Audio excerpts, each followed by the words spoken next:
Last time the Ravens were in London, they lost very badly to the Jacksonville Jaguars, a moment that many Ravens fans remember. Not this time. The Ravens defeat the Tennessee Titans 24-16, and all is good with the Baltimore Ravens right now. Welcome to the Ravens Talk Podcast. I'm your host, Samuel Njoku. Today we're going to talk all about the Ravens win against those Tennessee Titans. We'll look a little back on those Pittsburgh Steelers because the Ravens did lose to them the week prior, and we'll look ahead to a pivotal matchup against the Detroit Lions in Week 7. But first, we talk about the Ravens win in London. They get it done, 24-16. The Tennessee Titans made a game of it. I mean, let's give them their credit. They're a great football team. Ryan Tannehill did get injured near the end of the game, but it didn't really matter. The Ravens had this under control. But there were things that I saw that I didn't really like. Of course, you'll take the win if you're a Ravens fan, but it's Week 6, now Week 7. And there's some things that I saw from the offense that has me scratching my head a little bit. But let's move back a little bit because we need to talk about that Pittsburgh Steelers game. Last week I wasn't available. I was in Crab Corner for the game. Thank you for those Ravens fans who came and watched as the Ravens unfortunately lost to the Pittsburgh Steelers 17-10. And the offense really struggled. Now, a lot of that had to do with the Ravens receivers. They dropped passes. They didn't look in sync. They were pivotal. Huge touchdown grabs dropped by Rashad Bateman, Nelson Aguilar. And I thought that might make its way into London. I thought that the Ravens receivers wouldn't be able to shake that off, but back to norm. You know, the Steelers got their win against Lamar Jackson. We know Lamar Jackson struggles to get the dub against the Pittsburgh Steelers, and I'm not going to blame Lamar for that because Lamar really, right now for those drops, had a masterful performance. I mean, really, top 5 best performances I've ever seen from Lamar if it were not for those drops. So I'm not really going to sit here and criticize Lamar for that loss against Pittsburgh, and we move ahead to the Tennessee Titans. You know, we think how the Ravens are going to come back from that. Not only did they just lose to their hated rival in the Pittsburgh Steelers, but now they have to travel across the pond all the way to London to face the Tennessee Titans team who has some history with the Ravens. If you guys don't know, the Ravens were in the AFC Central prior to the split of the division. There's some heated rivalries with Eddie George and Ray Lewis. The Tennessee Titans beat the Ravens in the playoffs in that magical 2019 season when Lamar Jackson won that MVP trophy. Many thought that the Ravens were going to pick up their 3rd Super Bowl. But the Titans had something to say about that. Move forward a little bit. Tennessee Titans against the Ravens in the playoffs. Again, this time the Ravens get the win. In fact, I believe is Lamar Jackson's only playoff win ever in his career. Some stomping in the middle of the field against the emblem, whatever you want to call it. And so there's some heat between these two teams that made its way onto the field in London, but the Ravens pick up the win. Astonishing performance from the defense. I believe the Ravens are ranking either 2nd or 1st in every pivotal statistical category in the National Football League on defense. Their defense is playing lights out. Jadeveon Clowney, a menace. What an addition the Ravens brought in with Jadeveon Clowney. Kyle Hamilton, more of the same.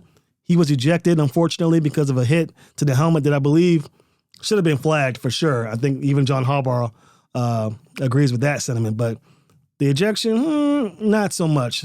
Not too fond of that. But Kyle Hamilton has been playing lights out.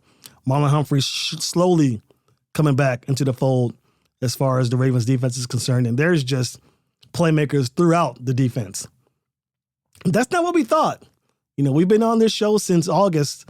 For those of you who have been here since the beginning know that I've been tooting the horn of the offense for the majority of the season. It was the defense that had me a little concerned, but how the tables have turned. The tables have 100% turned. The defense is carrying this team while the offense slowly tries to pick it up, tries to pick up the pieces, if you will. So let's talk about it. Let's talk about the offense because we mentioned a little bit about the Pittsburgh Steelers, but in that Tennessee Titans game, the Ravens left a lot on the field. I mean, last time we were here, we were touting the Ravens offense as being one of the best, if not the best in the red zone for sure. 80% conversion rate, tops in the league. Not so much now. We're converting field goals. In the Pittsburgh Steelers game, we were getting stopped on 4th down. So lots and lots of things that we need to alleviate if you're a Ravens official, coach, player, what have you, because this offense has potential.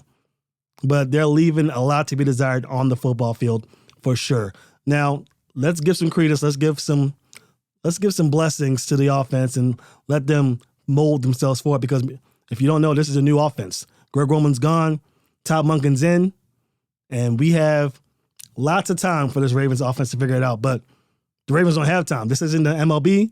This isn't the NBA. There are only 17 games in the regular season. You have 17 chances to stamp your way into the playoffs. Now, the Ravens have done okay. They're 4-2. Can't ask for better than that. I mean, in my opinion, they should be 6-0, but you'll take 4-2, way better than being 0-6. I mean, there aren't any undefeated teams in the National Football League. The Dolphins fell. The 49ers fell. The Eagles have fallen. So not everybody wins. And those offenses, especially in San Francisco, losing against the Browns, that offense did not look impressive. So it's very difficult, especially in the early goings of the season, to really hold your own on the offensive side of the ball. And you really want to hold on to your defense or other factors, special teams, to really help pick up the win. It's really a team game. But as we move on late into the season, the Chiefs aren't going to be pedestrian forever. Okay? They're not. The Dolphins aren't going to be pedestrian forever. The Bengals, you're seeing it now. They're starting to rear things up. They're getting themselves together. They're not going to be pedestrian forever. So the Ravens are really playing with fire when it comes to this offense. They have time. They're giving themselves a cushion right now. They're number one in the AFC North. The Steelers, of course, had a bye week, so they didn't play. And the Browns and Bengals both won. Browns won big. Bengals won against the Seahawks. Big win. So now is the time for the offense to get it together. I see flashes. I'm not going to critique this offense too much. I'm very optimistic, Sam. You know, back in the day, back in the late 2010s, you guys know I'm as pessimistic as they come, but I'm going to give a little room for Monken to work with, a little room for Lamar Jackson to grow with Odell Beckham and Zay Flowers, who, by the way, finally got his first touchdown grab against the Tennessee Titans after 6 weeks of playing, in my opinion, very good football, finally reaches into the end zone. So, yeah, let's give the Ravens some space, okay? The 4-2 and a big game coming against the Lions, which we'll talk about soon enough, but big win against the Tennessee Titans, a game that they had to win because, like we mentioned, the Browns, they won. The Bengals, they won. The Steelers already have the tiebreaker because they won the week prior. So, huge win on the road of roads. It doesn't get any more roader than London, right? You're 6 hours ahead of your own time. So big kudos to the Baltimore Ravens for getting that win in London. Before we talk about the Detroit Lions, let's talk a little more about the offense, because there is a couple of players who I do want to talk about who I believe have been a little shaky. First up is Rashad Bateman. Now, in my opinion, Rashad Bateman and Lamar Jackson, if you ask him in the offseason, is the number one receiver. Does he look like the number one receiver? Does Rashad Bateman look like the number one receiver to anybody right now? No. He's been struggling. And he's been going back and forth with the fans. I've seen a couple of tweets he liked on social media talking about how pretty much he's damned if he does, he's damned if he doesn't. I mean, sure. But he's struggling. He's struggling, and he needs to make a name for himself pronto. The offense, you're going to give him some room to get himself together, but Rashad Bateman needs to be numero uno on the list of players to get their act together and in a hurry. Why? Contract situation. You have Zay Flowers, a young bud receiver who's making an impact immediately. More so than any receiver I've ever seen for the Baltimore Ravens. More so than Torrey Smith when he came on. More so than Mark Clayton, who we've had on the show numerous times. Well, one time, but a great episode since he came along. So there have been rookie receivers who come to the Ravens. Don't get it twisted. But no one has made the impact that Zay Flowers has had. And with Lamar Jackson having that huge contract signing, with Odell Beckham having a huge contract that has really put a strain on the cap for the Ravens, and that will be talked about heavily in 2024, Rashad Bateman doesn't have room to screw around, if I'm being quite honest. And he's had trouble catching the football. We talked about it in the Steelers game. He dropped a huge grab that would have won the Ravens the game pretty much. Shifted the momentum in the Ravens' favor, but he dropped it. And drops happen. I'm not going to sit here and crucify a guy for dropping the pass, but when you're not consistently producing, especially being the number one draft pick, It's a red flag. And Bateman has all the tools. He has the height. He has speed. I mean, he doesn't have Zay Flowers speed. He doesn't have Zay Flowers speed. He doesn't have Marquise Brown speed, but he has football speed for a guy his size. He runs the route. He runs routes better than maybe anyone on the Ravens roster, and that includes Zay Flowers and OBJ. So he needs to just pull it all together. And he doesn't have the excuse of Zay Flowers. He's not a rookie.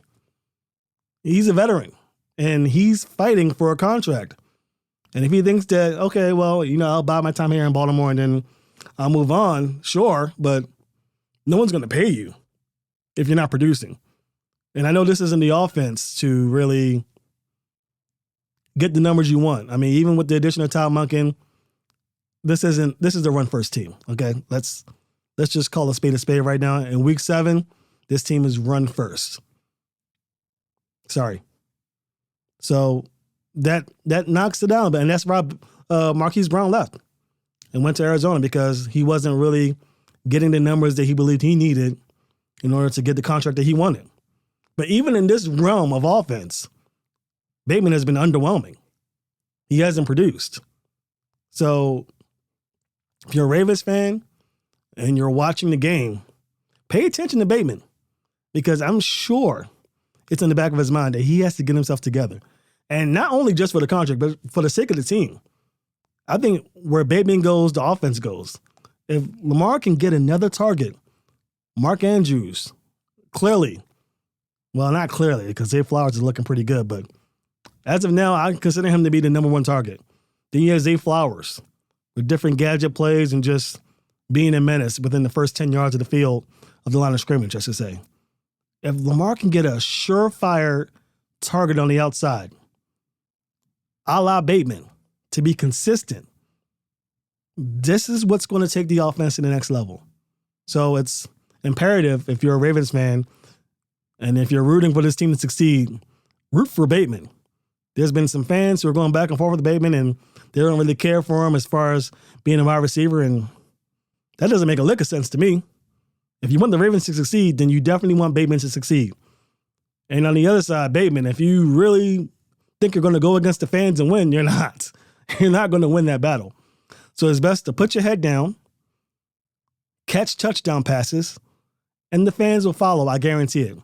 So it's a synergistic relationship, and I think for this offense to succeed in 2023, for sure, Bateman has to improve. And we'll see if he does. And we talked about consistency with Rashad Bateman, but we really need to talk about consistency with the Baltimore Ravens offense before we move on to the Lions, because it's going to play its head in a big way down the stretch. This offense looks like it has potential, but its lack of consistency is what may doom this roster. The lack of consistency is overwhelming. I mean, you saw it in the Titans game. Sometimes it looked like the Ravens could not be stopped. And other times it seemed like they were begging to kick the football. They were begging for Justin Tucker to come out there. So whatever Monken and Lamar has to do, along with John Harbaugh, to get this offense going, they need to keep that in mind. There's not really a conceptual problem. Whatever Monken is designing for this team, it's working. I mean, the game plan seems to be working. They just have to execute. And with execution comes the question of consistency, and the Ravens don't have that right now. If they do, moving forward, then the Ravens will be one of the top teams in the league that I predicted. If not, I'll be eating crow come January. That's my little shindig. When we get back, we'll talk all about the Detroit Lions game. Huge game, one of the best games out in Week 7, especially in the early goings of the day. Ravens, Lions. We'll talk about who we think is going to win. We'll talk about the factors that I think will play a big part in deciding that outcome next on the Ravens Talk Podcast. Welcome back to the Ravens Talk Podcast. As we mentioned earlier, we're going to talk about that huge Week 7 matchup, Detroit Lions versus Baltimore Ravens. The Ravens haven't been home since Week 3 against the Indianapolis Colts when they suffered their first loss of the NFL season. Meanwhile, the Detroit Lions, 5-1, just got done beating the brakes off of those Tampa Bay Buccaneers. And let's just get into it because the Detroit Lions look fantastic, dangerous. I mean, if you think about it, more so dangerous than the Philadelphia Eagles, in my opinion. I still had the 49ers to be the best team in the NFC, but I think right under them, Detroit. Detroit looks great under Dan Campbell. Many fans will remember the big game where Justin Tucker hit the longest field goal in NFL history. That's what many fans will remember. But what I remember, because I was at that game, is that the Ravens once again struggled on offense, catching the ball. It's one of Greg Roman's best performances as an OC, in my opinion. But fans will remember the receivers were not able to catch the ball. Huge plays dropped, and it really put a damper on the offensive momentum. It shifted back to Detroit. They scored quickly, and it was up to the Ravens to come up with a huge drive that Lamar Jackson manufactured. Let's not get it twisted. And they were able to go ahead and pick up the win with a huge field goal from Justin Tucker. So what about now? The Lions are a completely different team than they were in that game. Lions fans have been very patient with their Detroit team. A lot of animosity between ownership and fandom over there in Detroit. But yeah, it's a new day. Winning cures all. And right now, the Detroit Lions are winning.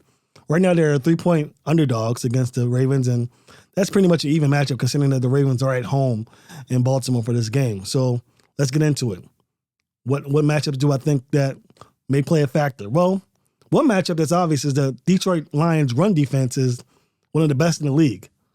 Now, you got to be careful when it comes to run defense. I think every week, in some way, shape, or form, there's talk of, oh, well, this run defense is really good at stopping the run. How will the Ravens team that really sells themselves on being a run team combat that? The Ravens aren't a run team in the traditional sense. I think we all know that.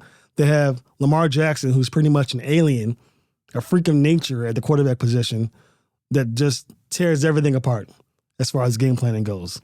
I mean, if you really think about it, Gus Edwards is the leading back, and he hasn't really shown much. I mean, when he's asked to produce, he does, but he's not a wow back like a Nick Chubb or a Saquon Barkley that the Lions have to worry about.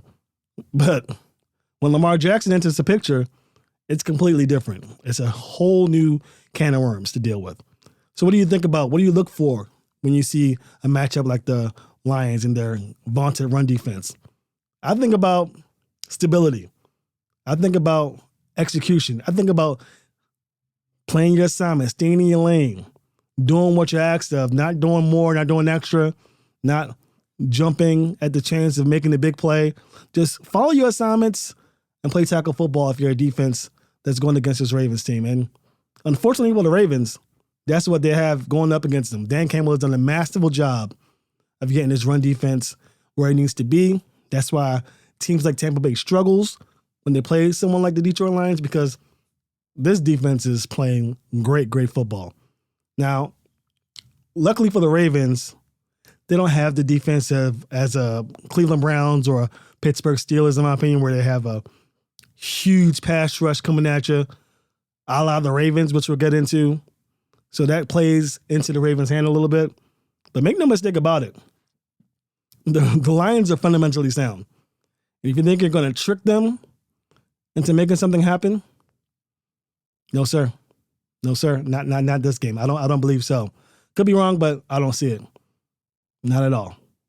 And let's talk about the offense, because right now the Lions are going to probably be without David Montgomery, and if Jahmyr Gibbs, their number one draft pick, doesn't really get going in this game, they're going to be one-dimensional. And against a Ravens defense like Baltimore, you cannot afford to be one-dimensional. The Ravens have, I think they're either 1 or 2 in sacks in the National Football League. That's incredible considering the injuries they've had. No David Ojabo. Dafa Elway's not back yet. They had to bring in Calvin Oy off the streets. Jadeveon Clowney was brought in after Calais Campbell left, and they haven't missed a beat. I mean, Mike McDonald, again, for Ravens fans watching this who believe that they are certain that McDonald's going to be back next year, don't hedge that bet. McDonald has played great, great, great football as far as being a coach is concerned. So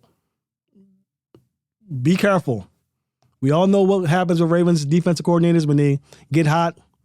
They're out of there. Rex Ryan, gone. I mean, the list. I could do this all day, but we don't have the time. Point being, McDonald's playing great. I mean, being a great coach. He's coaching a masterful game, and I expect that against the Detroit Lions. But Jared Goff, who's a traditional passer, I mean, they don't have to worry about this guy scrambling and make things happen. He's a fundamentally sound quarterback. Amon St. Brown, what a phenomenal receiver this guy is. The Ravens will have their hands full of him, but they aren't able to get running backs who can produce on the Detroit side of the ball. This Ravens defense will feast. They will feast. Now, let's talk about the Ravens offense. And we talked about it pretty much the entire show, but in this game especially, the Ravens need to be able to pass the football. I can't tell you how upset I was last week. Everyone and their mother knew that the Tennessee Titans had a great run defense. Now, I mentioned it just now. The Ravens don't need to hold themselves accountable to the whim of a great run defense if they don't have fundamentally sound assigning football on the other side. But in the red zone especially, the Titans are masterful. It felt like at times that Monken or Lamar were just trying to run their heads into the brick wall, hoping to connect through the end zone like they did against the Cleveland Browns with their rushing touchdowns that Lamar had. No. Pass the ball. Throw the football. Please, please.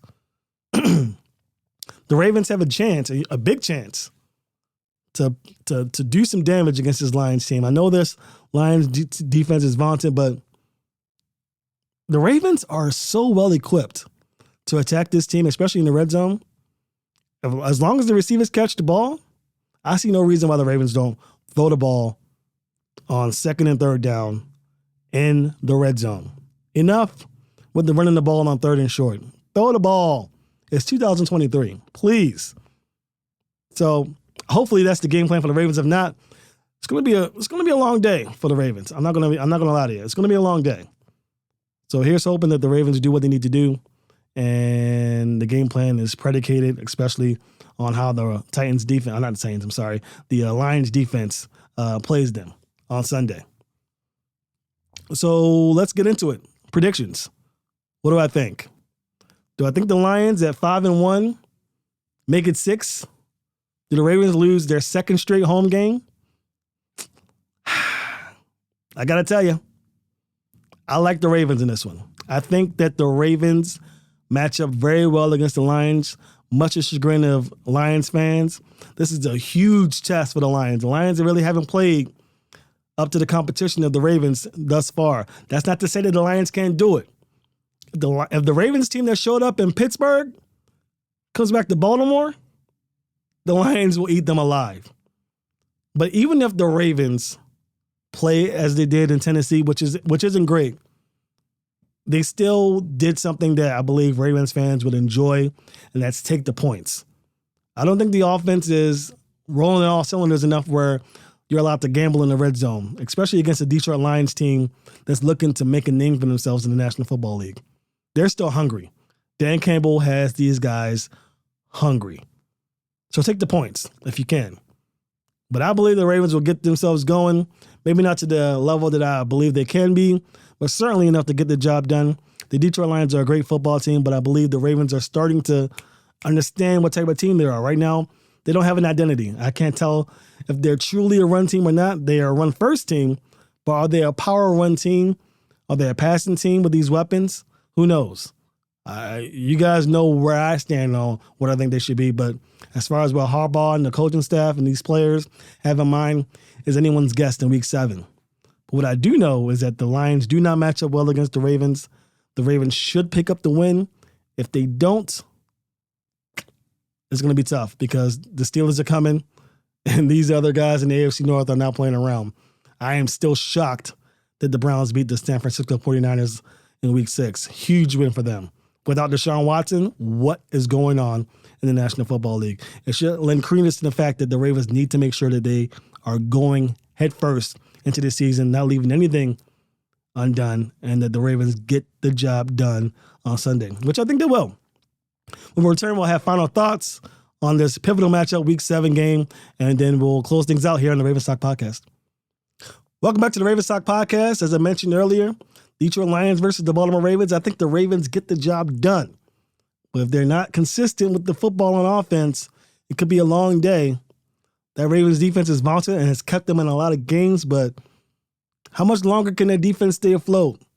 They need the help of that offense, and I think this will be a great test for both the offense and defense. If they can stay consistent, stay ready, attack the defense, even when it seems like it shouldn't be the case, where you think like, maybe I should just run it off and punt the ball and give my team field position. No. Attack. You're at home. You just lost to the Indianapolis Colts in Week 3. The fans are hungry to see their team in action. Attack the football field. You have one of the best quarterbacks in the National Football League in Lamar Jackson. Don't be scared. Attack. And hopefully they pick up the win against the Detroit Lions. We're going to close things out here shortly. I want to mention one thing. Our buddies here in Las Vegas, Brand Athletics, a great, great, great gym that just got started off. If you're a young athlete or you're a parent to a young child who has football aspirations or any sport for that matter, head over to Brand Athletics. They're a great, great friend for the podcast. You'll find them on Instagram at Brand Athletics LV. Go to them, check them out. They have lots and lots of specials right now just to bring some attention to the Las Vegas area. $5 I've heard at some point for this promotion. Check them out. Lovely, lovely, lovely staff. One of the GMs there is actually a former UNLV safety, Trey Kane. One of the best safeties that I've seen in the college football scene for sure. Actually played receiver at Colgate. He's heading out the operation, really getting those guys, those young kids and adults in football shape. That's going to do it for us here at the Ravens Talk Podcast. Join us on Instagram. Instagram is blowing up. We're nearing 6,000 followers in over 2.5 months. That's huge. Twitter right now at Ravens Talk Pod. We're closing to 4,000 followers. Go over on YouTube. Subscribe there. The podcast is growing big time. Apple Podcasts, Spotify. We're all over. But Instagram especially is going larger and larger. And soon we're going to be giving out promotions and free giveaways. And I'm only giving those to people who have subscribed and followed those main channels. So make sure you go out there and do that. It's going to do it for us here at the Ravens Talk Podcast. Ravens, Lions, Week 7. If the Ravens were to pick up this win, it will go a long way in determining who's the alpha male in not only the AFC North, but the AFC as a whole. The Chiefs have been struggling a little bit. I mentioned that they're going to get their act together soon, but this win will go a long way in making a name for themselves in the National Football League. We'll see you next week